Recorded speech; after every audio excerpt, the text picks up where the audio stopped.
اليوم الثاني للمؤتمر الأول للطب الوطني لطب الأسنان. إن شاء الله على بركة الله نبدأ هذا اليوم بالمحاضرة الأولى ستقدمها الدكتورة أسماء قدور. الستريس، أنكسيتي، برين أوت chez les dentistes. مرحبا بك دكتور، تفضل. Bonjour à tous. J'ai l'honneur et le plaisir aujourd'hui d'être parmi vous, nos amis et collègues dentistes, en tant que médecin de travail, pour discuter ensemble un aspect de la santé au travail qui nous intrigue tous en tant que population active, en tant que personnes professionnelles de santé et plus particulièrement la population des dentistes.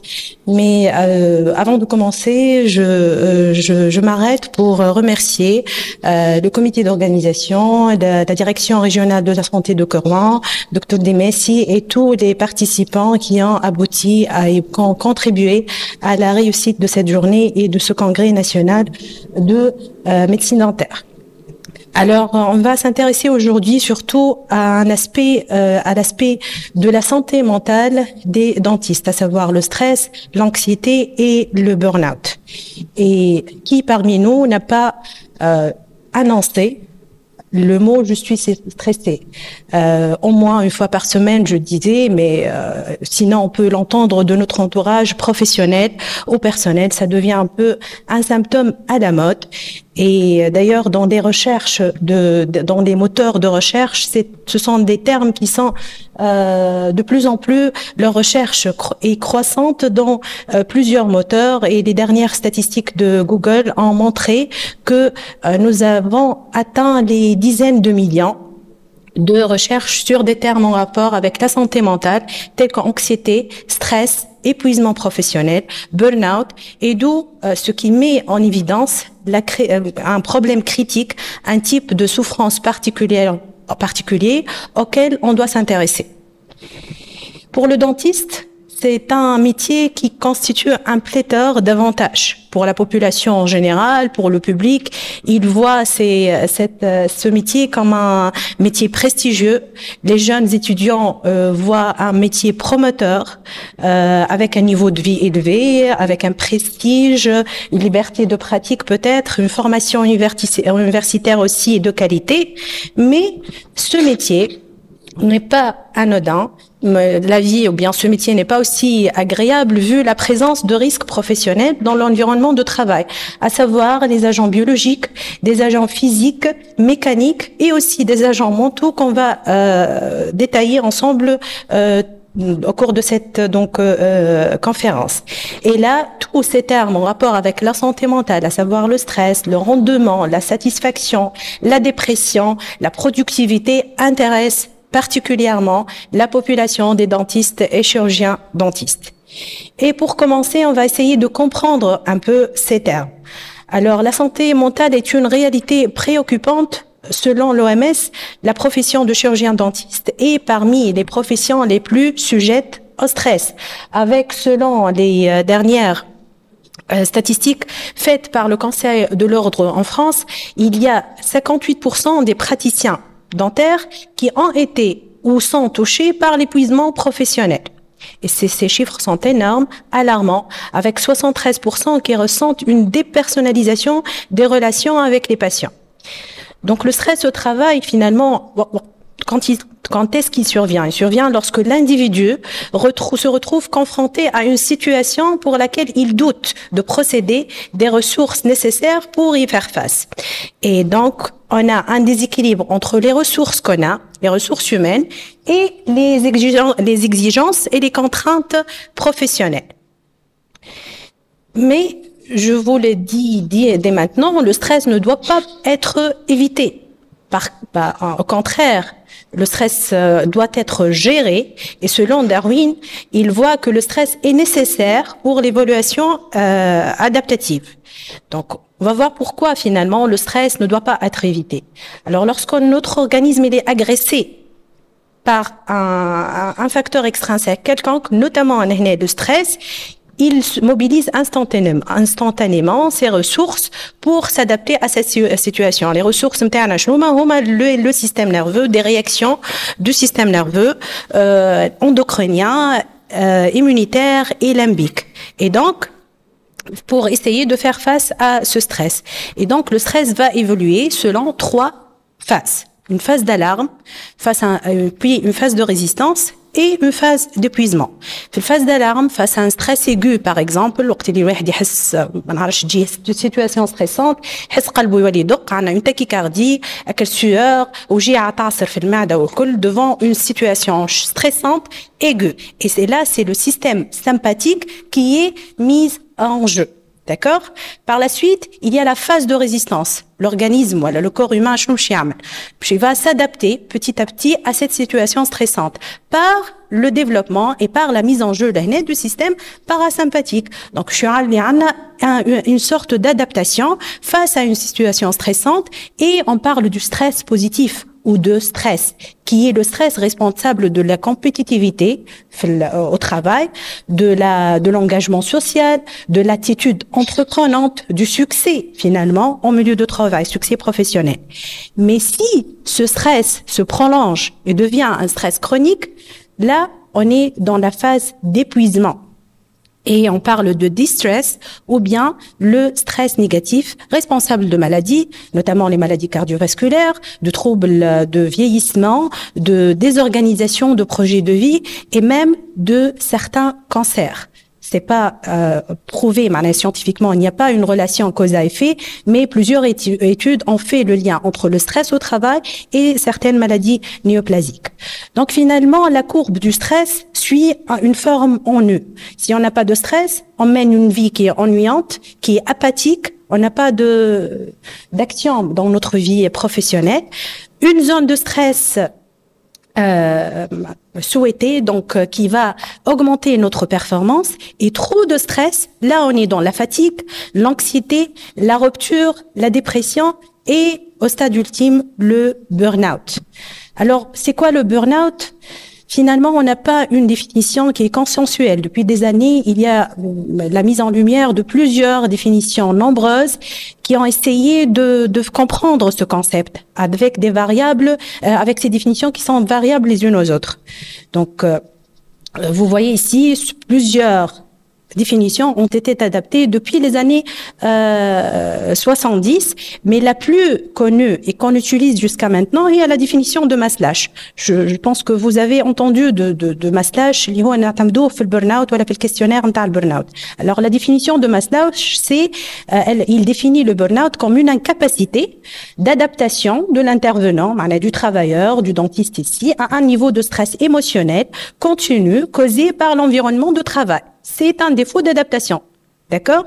Donc, la classification internationale de maladies, c'est basé sur cette définition pour donner dans sa dernière révision la définition suivante. C'est un syndrome, et je dis bien syndrome, c'est pas une maladie, conceptualisé, résultant d'un stress chronique au travail qui n'a pas été correctement géré. Et ce concept, il est caractérisé par 3 aspects. Le premier aspect, c'est un sentiment d'épuisement émotionnel. Le deuxième aspect, c'est un sentiment de dépersonnalisation, c'est-à-dire un retrait vis-à-vis du travail, des sentiments de négativisme, de cynisme liés au travail. Et le troisième aspect, c'est une perte d'activité ou bien d'efficacité professionnelle. Alors, le burn-out n'est pas catégorisé malgré ses définitions multiples, etc., mais c'est pas catégorisé par la classification internationale de l'OMS ou bien par le DSM-5 de l'American Psychiatric Association. Il fait la classification des maladies psychiatriques. C'est pas considéré comme maladie, mais plutôt un concept, un facteur qui va influer un état de santé ou alors notre recours aux services de santé. Donc les signes ils sont polymorphes. Il n'y a pas de signes spécifiques. Et il n'y a pas que les signes psychiques ou émotionnels. On peut avoir des signes physiques tels que les céphalées, les maux d'une façon, des maux les TMS, les troubles musculo-squelettiques, à savoir les maux des muscles, les lombalgies, les troubles digestifs, les palpitations, des troubles comportementaux, notamment l'irritabilité, l'isolement, des stratégies d'adaptation qui sont inadaptées. Autant quelles sont les stratégies d'adaptation adaptées, donc le recours à l'alcoolisme, au surmenage, des troubles cognitifs, qui m'a troubles de mémoire, qui m'a les difficultés de concentration, et les troubles émotionnels, qui ont l'anxiété, la perte de motivation et la perte, une mauvaise estime de soi. Donc, devant tous ces signes, devant n'importe quel signe de ces catégories, il faut sonner l'alarme et essayer d'agir pour ne pas aboutir à des conséquences néfastes. Et pour savoir donc agir sur ces maladies, ces aspects, il faut reconnaître les facteurs de risque. Pourquoi un dentiste est-il stressé finalement? Alors, selon un sondage qui a été fait auprès d'une population de dentistes canadiens, ils se considèrent stressés du fait de leur propre stress, donc lié à la pratique d'une façon générale, mais également le stress, il est lié à le stress de membres de leur équipe, et troisièmement, ils gèrent aussi le stress de leurs patients, surtout. D'accord? Donc, tout ce qui est pathologie professionnelle ou la trouble professionnel, on a devant un trouble, on a trois catégories de facteurs de risque. Le facteur de risque lié à la profession, au poste de travail, des facteurs de risque liés à l'environnement de travail et des facteurs de risque liés à l'individu lui-même. D'accord? Pour les dentistes, donc ça a été depuis des années, les chercheurs ont essayé de comprendre cet épuisement professionnel et ont abouti à ce que cet épuisement est une menace importante pour la qualité des soins dentaires prodigués. Donc, c'est pour ça ils ont cherché de mettre en relief les facteurs suivants comme étant associés à l'épuisement professionnel, et ça a évolué des années 90 de quelques notions d'insatisfaction, de mariage malheureux, de posture de travail contraignante qui peuvent aboutir à un épuisement professionnel, à des facteurs, une analyse plus large, plus adaptée à tous les facteurs, qui a englobé tous les facteurs qui peuvent intervenir et dans la genèse de l'épuisement professionnel et le burn-out chez les dentistes. Et on va les voir ensemble d'une façon détaillée. Donc, on a premièrement les facteurs intrinsèques, c'est-à-dire les facteurs avec la profession, l'exercice de votre profession. À la relation avec le patient, qui peut être on pourrait se voir devant un patient vulnérable. Donc, le dentiste, il est en position de savoir. Le patient qui donne des attentes irréalistes, surtout en matière d'esthétique, qui devient une tendance tawa. Il a un résultat rapide, un résultat parfait. Donc, là, on a une pression accrue à un dentiste, la peur d'échec et de poursuites judiciaires par conséquent, qui peut gêner une anxiété professionnelle, la gestion des patients dans des antécédents médicaux lourds, et donc s'il y a un échec ou la femme a des complications, ou la femme a une genèse de sensation de culpabilité, et comme ça une augmentation du stress de dentiste. Le deuxième facteur intrinsèque, ce sont les risques professionnels, les contaminations biologiques, la radioactivité auquel vous êtes exposé, les contraintes ergonomiques qui peuvent aussi aboutir à un stress au travail. Le troisième volet, c'est la charge de travail. Alors généralement, on a de longues journées avec des surcharges, qui va générer petit à petit un sentiment d'isolement social. Une vie sociale très correcte. Il faut le conflit entre famille et travail, une pression qui est continue, donc une fatigue mentale et émotionnelle. Et généralement, le dentiste a une tendance à réduire le temps de travail pour satisfaire ses besoins personnels. Mais ça va générer chez lui donc une sensation de culpabilité, et on va créer ce cercle vicieux qui va aboutir à l'aggravation de sentiments de stress et d'épuisement professionnel. Le quatrième volet, ce sont les nouvelles technologies. Le dentiste, étant médecin, étant professionnel de santé, est obligé de participer au développement professionnel continu. Et donc, là, on a une pression d'adaptation constante. Oui, tu rates des opportunités de carrière, ça va aussi donner de frustration professionnelle. Donc, tout ceci peut aboutir à un stress professionnel. Les relations aussi avec les collègues et avec les hiérarchies. En fait, vous, dentistes, vous avez aussi les relations avec les assurances maladie, les prothésistes, les comptables, donc peuvent être source d'un épuisement. Il faut savoir qu'une bonne relation au sein de l'équipe entre collègues est un facteur protecteur et que le burn-out aussi est contagieux. Quand on est dans une équipe, un dentiste qui est burn-outé ou elle est épuisé, c'est contagieux, on peut être tous épuisés. La deuxième catégorie des facteurs, ce sont les facteurs extrinsèques en rapport avec l'environnement de travail. Et là, le dentiste a une multiplicité de rôles. Il est à la fois clinicien, donc médecin, il est chef d'entreprise, il est gestionnaire, il gère son équipe et il est enseignant parfois. Donc, il a une surcharge de stress. À ceci s'ajoutent les contraintes financières juridiques, les problèmes techniques, parfois de matériel dysfonctionnel, l'aspiration, les radios, les ultrasons, et bien sûr le surinvestissement professionnel, il peut aboutir à un déséquilibre entre vie professionnelle et émotionnelle. Le troisième type de catégorie de facteurs de risque, comme les facteurs individuels. Alors, face à une même situation stressante, on ne s'exprime pas de la même façon. Et ceci est dû aux facteurs individuels, plus précisément au type de personnalité. On a le même type de personnalité. Généralement, selon la typologie Sanford, la personnalité type A, elle est surtout compétitif et pressé, et lui, il est plus sujet à l'épuisement professionnel. Et la personnalité type B, elle est la personnalité de l'artiste, calme, détendu. Il est plus résilient. Mais, je vous l'ai dit, soit une personnalité type A ou la type D. Des caractères de chaque type de personnalité pour avoir une personnalité propre à nous. Et donc, ça explique la vulnérabilité individuelle face à une situation de stress. Donc, après avoir détaillé un peu les principaux facteurs qui peuvent aboutir à cette altération de la santé mentale, on va voir les principaux aspects de prévention. Comment prévenir ces états de stress et d'épuisement professionnel. Donc, on a 3 volets de prévention. Le premier volet, c'est la prévention primaire. Primaire, c'est avant l'installation même du stress. Devant une situation stressante. On va éliminer le risque à la source et éviter les facteurs en cause. D'accord? Donc, le deuxième volet, c'est la prévention secondaire.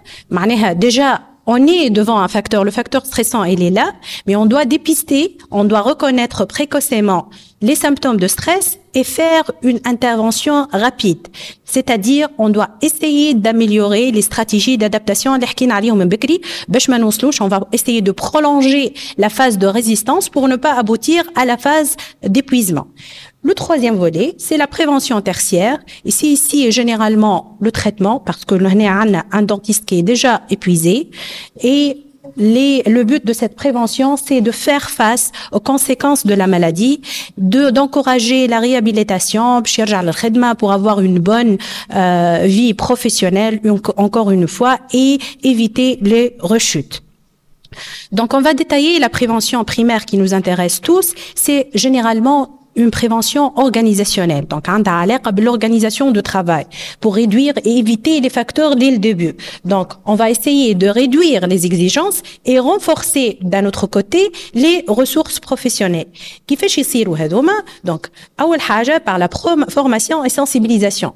Et là, en matière de santé mentale, le dentiste, il est appelé à s'intégrer dans la gestion de stress et la prévention du burn-out. C'est-à-dire, il doit participer dans des conférences et des ateliers qui sont animés par des experts dans ce domaine, le domaine de la gestion de stress, pour pouvoir savoir gérer son propre stress. Donc, la sensibilisation précoce favorise la prévention durable du burn-out. Le deuxième volet de la prévention primaire, il y a la gestion et l'organisation de la gestion du cabinet. Donc, il faut savoir gérer son entreprise. Il faut définir les objectifs, les indicateurs clés, faire des formations dans les gestions et savoir planifier son temps. Alors, on a le droit de dire non à certaines tâches si on se sent épuisé. Il faut planifier les pauses. Il faut prévoir aussi une marge horaire pour les urgences. Il faut réduire le retard, organiser les tâches, ne pas sauter de coq à l'âne, تعمل une tâche تخليها ناقصة وتتعدل اللي بعدها. Ça va كلهم هذوما des situations qui favorisent le stress professionnel. D'accord? Donc, une organisation maîtrisée, c'est moins de stress et une meilleure qualité de soins.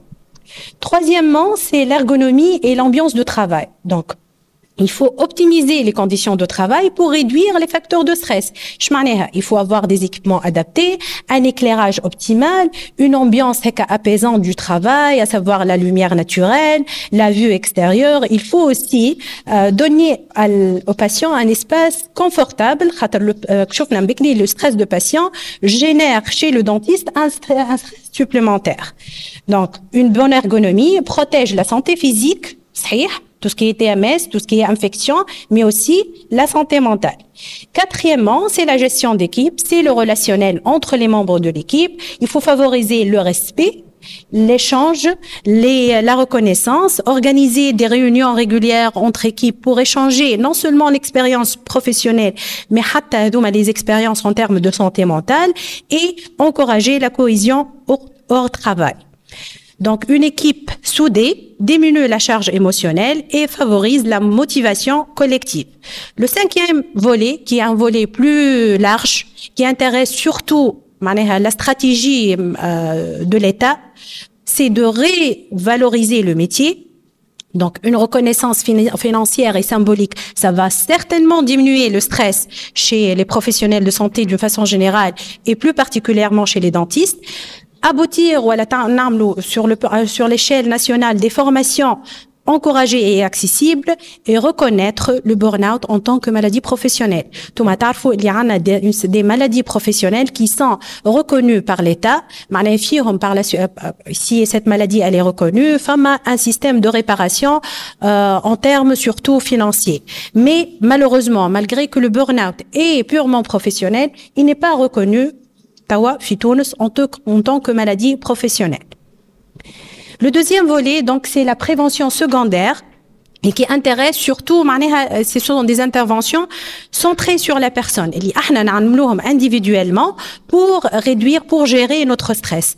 Ce sont les programmes individualisés, c'est-à-dire on va individuellement participer à des approches physiques ou émotionnelles pour réduire notre source de stress, qui m'a la thérapie comportementale, qui a été étudiée par plusieurs études auprès des dentistes et a prouvé son efficacité en termes de gestion de stress.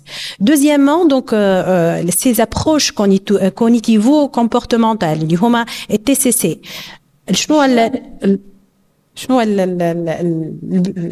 L'abouti c'est de réévaluer les pensées dysfonctionnelles, renforcer les stratégies d'adaptation et d'améliorer le soutien social et la résilience. Alors le soutien social aussi est primordial pour la prévention du stress. On a besoin de faire l'échange et le soutien auprès de nos collègues et aussi auprès de nos familles. Donc, le soutien familial et collégial est un facteur protecteur prouvé, reconnu contre le burn-out. Et on va passer au quatrième technique ou bien un quatrième pivot de la prévention secondaire.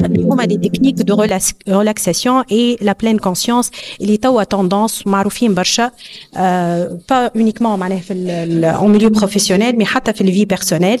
Les techniques هذوما, à savoir la respiration profonde, qui le yoga, méditation, la gratitude, le mindfulness based stress reduction, la réduction de stress basée sur la pleine conscience. Il lui fait un programme كامل. Il a pour but de réduire le stress, l'anxiété, dépression et d'améliorer la qualité de sommeil et la santé mentale. Enfin, aussi des exercices de relaxation musculaire اللي نجموا نعملوهم في الكابيني ولا في الconsultation dentaire اللي تسمى généralement la relaxation de Jacobson qui se base sur la contraction musculaire pendant 5 à 10 secondes, puis relâchement, puis on va répéter cet exercice qui va favoriser la circulation sanguine et favoriser ensuite réduire la tension somatique et par conséquent réduire le stress. Et pour finir, un autre pivot de la prévention secondaire qui sont des approches complémentaires, qui est la musicothérapie, qui a prouvé sa réduction en symptômes de fatigue après 5 semaines selon Brents et collaborateurs. La luminothérapie aussi, la thérapie par la lumière qui va améliorer la qualité de sommeil et donc aboutir à une meilleure gestion de stress, les psychothérapies, les écritures narratives et l'hypnose ou bien l'auto-hypnose qui aussi a montré son efficacité en termes de gestion de stress. Alors, il faut savoir que la prévention, c'est pas uniquement organisationnelle ou individuelle. C'est une approche intégrative. Maintenant, il faut utiliser les deux. Les stratégies individuelles, ne suffisent pas.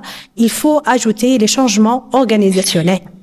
Et la prévention du burn-out repose sur la synergie entre les interventions personnelles et organisationnelles. Et donc, on doit développer nos compétences individuelles et instaurer la culture de la santé mentale au travail pour avoir un environnement de travail sain et paisible.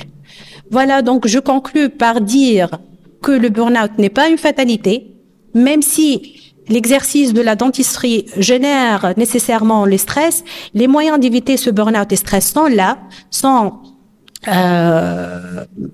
ils sont valables. Et la prévention reste toujours le meilleur remède avec de nombreuses activités qui va permettre à chacun de trouver sa forme d'exercice qui lui convient.